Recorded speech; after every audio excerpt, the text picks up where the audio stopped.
यही रात अंतिम, यही रात भारी, बस एक रात की अब कहानी है सारी। दोस्तों, मैं जसबीर भट्ट, आप देख रहे हैं कुरुक्षेत्र वॉइस।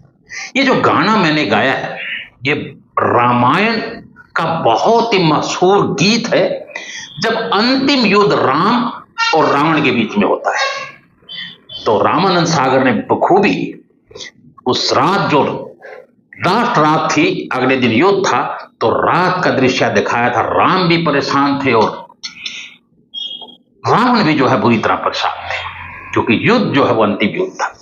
कुछ ऐसी ही स्थिति आज रात उन प्रत्याशियों के लिए है जिन्होंने पार्षद का चुनाव जो है लड़ा है, या एक सीट जो चेयरमैनी की थी थानेसर में, उसके लिए चुनाव लड़ा है।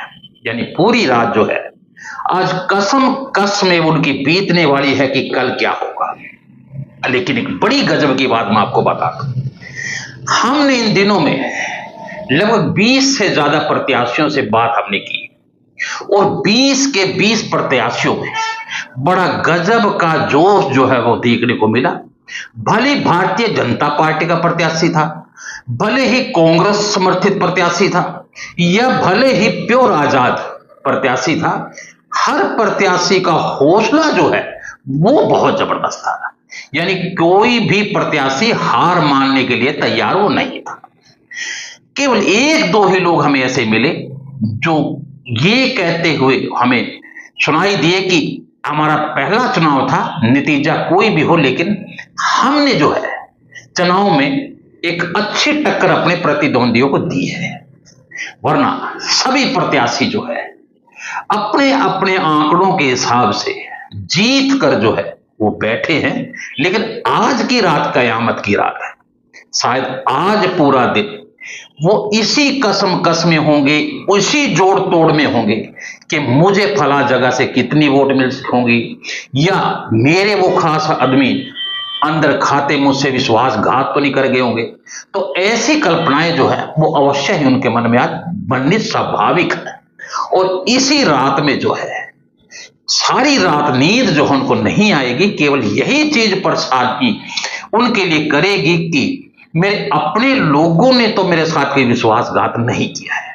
अब ये तो देखने वाली बात होगी, क्योंकि अब एक ही रात की बात है और कल सुबह ही नतीजे रुझान आने जो है शुरू हो जाएंगे। हम बिल्कुल लाइव रिपोर्ट आपको दिखाएंगे। लेकिन आज की रात प्रत्याशियों के लिए ही नहीं, बल्कि उनके समर्थकों के लिए भी एक पूरी कसम कस की रात जिसे बोलते हैं वो होने वाली है। यानी कयामत की रात जो है वो होने वाली है, क्योंकि भारतीय जनता पार्टी जहां अपने विजय रथ के सहारे इस नगर परिषद के चुनाव में उतरी थी, वहीं कांग्रेस अपने साख को बचाने के लिए इस मैदान में कूदी थी। और सबसे बड़ी बात यह है कि बीजेपी इस कदर अपने आत्मविश्वास से भरी हुई थी, उन्होंने अपने सिंबल पे छोटे से छोटा चुनाव जो है वो भी सिंबल पे लड़ाया। लेकिन कांग्रेस जो है वो किसी भी मामले में कोई भी रिस्क वो लेना नहीं चाहती थी। उनको पता था कि अगर पार्षद के चुनाव में भी उनकी बुरी हार होती है और वो भी सिंबल पे, तो इससे पार्टी का बड़ा जबरदस्त नुकसान जो है हो सकता है। इसलिए उन्होंने निशान तो नहीं दिया, हाँ अपने प्रत्याशी मैदान में ये कह के उतारे कि ये आजाद प्रत्याशी है, हमने इनका समर्थन जो है वो किया है। हालांकि चेयरमैन की अगर बात करें, चेयरमैन में अवश्य ही उन्होंने अपना कैंडिडेट वो हाथ के निशान पे कांग्रेस पार्टी ने लड़वाया है, और बीजेपी तो पार्षद भी फूल के चुनाव पे लड़ा रही है अपने सिंबल पे। लेकिन कांग्रेस ने मात्र चुनाव जो है वो चेयरमैनी को दिया है। अब चेयरमैनी तो सीधे तौर पे बिल्कुल साफ और स्पष्ट जो है भारतीय जनता पार्टी के पक्ष और पाले में जाती दिखाई वो दे रही है, क्योंकि कोई भी ऐसा सर्वे या कोई भी ऐसी एजेंसी या कोई भी ऐसा व्यक्ति नहीं है जो माफी डांडा को विजय घोषित वो ना कर रहा हो। हालांकि ये अच्छी बात है कि सुनीता नेहरा ने अच्छे तरीके से चुनाव लड़ा है। वो किसी भी रूप में जो हार मानने के लिए तैयार वो नहीं थी। हर मोर्चे पे वो जो है भारतीय जनता पार्टी के को आड़े हाथों लेती रही, लेकिन लोग उनके साथ कितने लगे वो तो कल ही पता लगेगा। लेकिन माफी डांडा का चुनाव प्रचार बड़ा सादा हुआ था।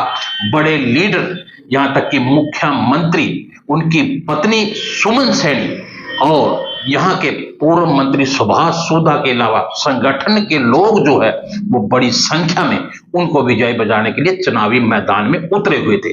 वही कांग्रेस की अगर बात करें तो कांग्रेस इस मामले में वो पिछड़ती हुई दिखी। केवल अशोक अरोड़ा ही कुछ चंद जनसभाओं में जो है वो देखे गए हैं या कुछ पार्षदों के पक्ष में प्रचार करते हुए नजर आए हैं, वरना पार्षदों ने भी कांग्रेस और उनके नेताओं से दूरी जो है वो बना के रखी है। तो इसमें सीधी तौर पे जो फायदा जो है वो भारतीय जनता पार्टी को मिलना वो तय है।